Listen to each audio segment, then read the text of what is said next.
Welcome back, troops. Let's tab 59. Lovely Sunday. Going out for a cheeky Sunday lunch for the trace around very shortly.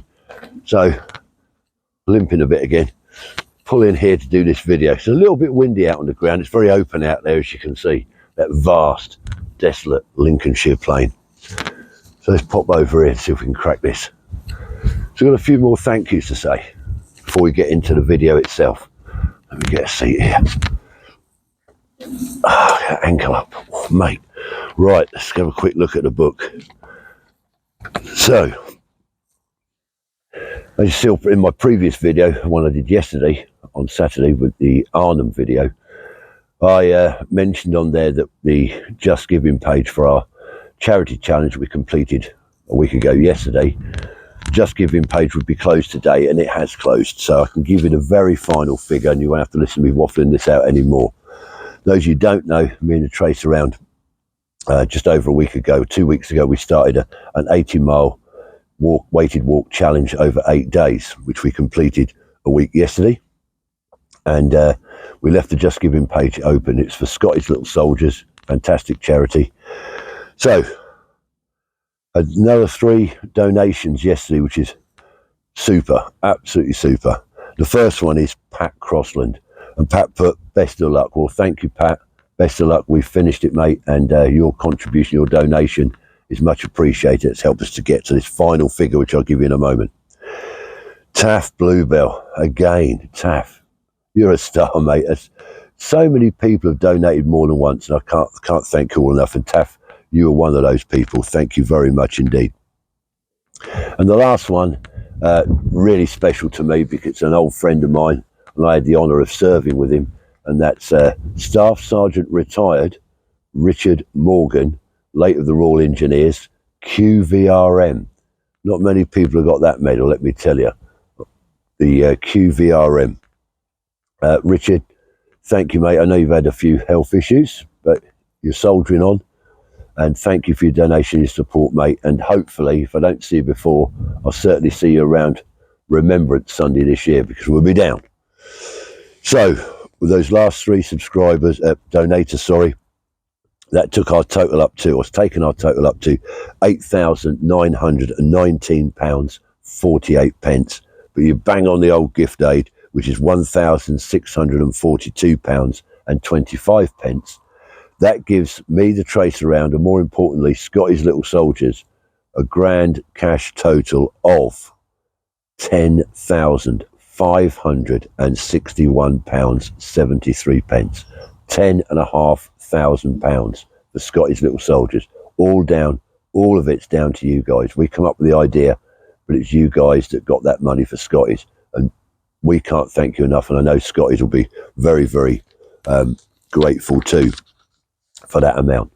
So, today's video, I want to talk about the Defence Forces of Ireland, the Irish Defence Force. Now, obviously, there's plenty of stuff out there on YouTube. I'm no historian, as I've always said, but I think they need a bit of a chat, because I've had a couple of people on my channel that have served or are serving in the Irish Defence Forces. And in fact, one of the donators that I read out yesterday is an ex-Irish Naval Defence Force.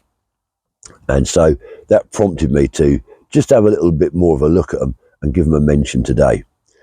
So obviously, Southern Ireland, nothing to do with the UK, obviously. They're their own country, their own state, as you know, many of you will know. They're separate from the UK. However, if you are from Southern Ireland, there is a process for those people to join the UK Army, the British Army. And some do. And they go into some of the Irish regiments, the Irish Guards, etc. But in their own right, they've got their own armed forces, although it is a defence force, because the size of the country is very small. And therefore, their armed forces, or their defence force, is very small. But I'll chat to you about the size of them in a minute. What you've got to remember throughout when I'm chatting about this is how they punch above their weight. Because the Defence Force was formed in 1924. It was around 1958, that they joined the United Nations. Now, they're a neutral country. throughout the Second World War, they were neutral. They're quite proud of their neutrality. They're not a member of NATO or anything like that, not partnered with anyone apart from being a member of the United Nations. Now, since 1958, they've seen a fair amount of active service within the UN in the peacekeeping role. Now, we all know that, yes, it's UN peacekeeping, but peacekeepers are often the target, and that's what's happened to them over the years. Huge contribution. I mean, I would imagine there's not many, I haven't researched this, but I would imagine there's not many United Nations peacekeeping operations, armed or unarmed, where the Irish Defence Force has not been involved in. Their first big one was in 1960. I think it was 60, wasn't it? Yeah, 1960, when they deployed a company strength of infantrymen to the Congo. And there was a siege at a place called Jadotville. Now, there's a film, I think it's on Netflix, The Siege of Jadotville. It's really worth a watch. They've got a lot of stick after it because they had to surrender. They were completely outnumbered. I mean, I've got the figures here somewhere. The Siege of Jadotville. There was 155 Irish soldiers from A Company, the 35th Battalion, and they were attacked by 4,000 enemy. 4,000. Amongst that was French and Belgian and Rhodesian mercenaries. So it wasn't just some ragtag African army. The numbers alone, I mean, there's a quality about quantity in itself. And they held out. I mean, they didn't lose a single man in that operation, but they accounted for a lot. So since that time, they've been involved in all the peace. In fact, there was even in a NATO operation. I'm not sure about Kosovo, but certainly the NATO S4. When we was out there, I was out there in '97, and I remember going up to Sarajevo, and the Irish military police were there. They were policing that area in Sarajevo, and in fact there was a concert on, and it was U2.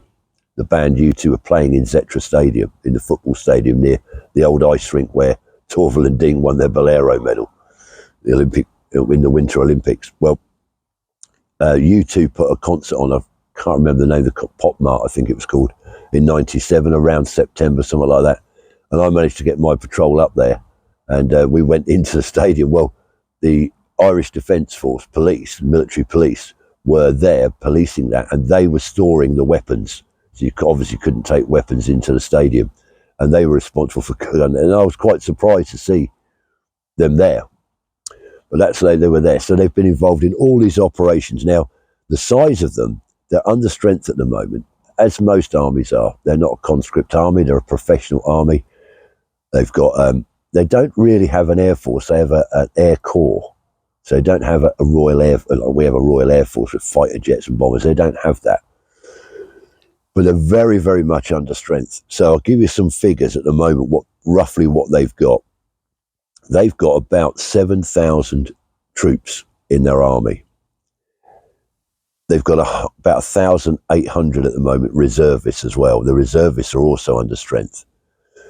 Their defence, that's the Air Corps, is at about 800 men and women. 800 in the Air Corps. And the Navy, the Naval Defence Service, the Irish Naval Service, is about 900 strong. It's very, very small. In fact, I believe that currently, and it has been for some time, that their airspace above Ireland, they can't really police it because they just don't have the systems in place. And so the Royal Air Force will react and can go over there, and if anything comes a bit too close, they have to intercept anything. I think the Royal Air Force actually help out and go over and do that for them. So very small issues. So they've also got their own special forces, and they've changed the name actually, because it was the Ranger, Irish Ranger, the Ranger Regiment, but they're now changed their name, and it's the Ireland Special Operations Force. Now they're quite good. They're currently splitting into a sort of a ground role and a naval sort of section. So I suppose a little bit like maybe the SAS and the SBS we have. And obviously with the Americans, they have Delta Force and the SEALs. So currently that's what they're doing. They're sort of reforming that. Very small unit, very well trained. And from what I've seen of the Irish Defence Service as a whole, is they're very well equipped. They've got some good equipment. They've got cavalry. Obviously don't have tanks as such, but they've got wheeled armoured vehicles. They're using the Steyr or the Austrian assault rifle. They use our GPMG. They've got all the sort of modern weapons and equipment that they need. It's just that they're so small, and I think they're struggling to recruit, as everybody is. Why are they struggling to recruit? It could be wages. I don't know what they pay the Irish soldiers and airmen and Navy. I don't know. But it's a very, very small army, and they're struggling to recruit, as we all are. So that was just a little bit about them, and mainly peacekeeping operations they conduct. Obviously, they're responsible for the security of their own state. The Naval Service patrols the coastline, which is quite a large coastline when you think about it. When you look at the map, it's quite a large coastline. So that's got to be looked at because of people bringing drugs and other people trafficking in, maybe. So they've got their work cut out for them. And I know they send some of their naval ships over towards Libya recently. I think maybe last year, when they were sort of patrolling the seas out there where illegal immigrants were coming over from Libya, making their way to Italy. And they were heavily involved in rescuing some of these migrants from these rubber dinghies, a bit like what's going on in the Channel with us, but they were right out at sea. So they're very, very busy people. And I just thought they needed to have a little bit of a mention to the Irish Defence Force. Well done, lads. You're punching above your weight.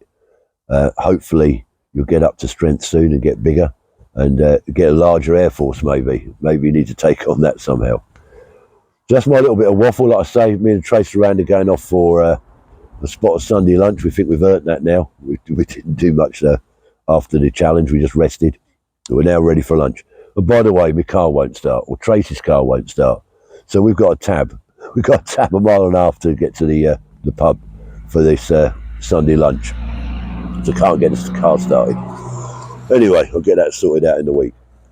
That's all for now, troops. Thanks for watching. Thanks for supporting the channel, especially during our 80-mile challenge.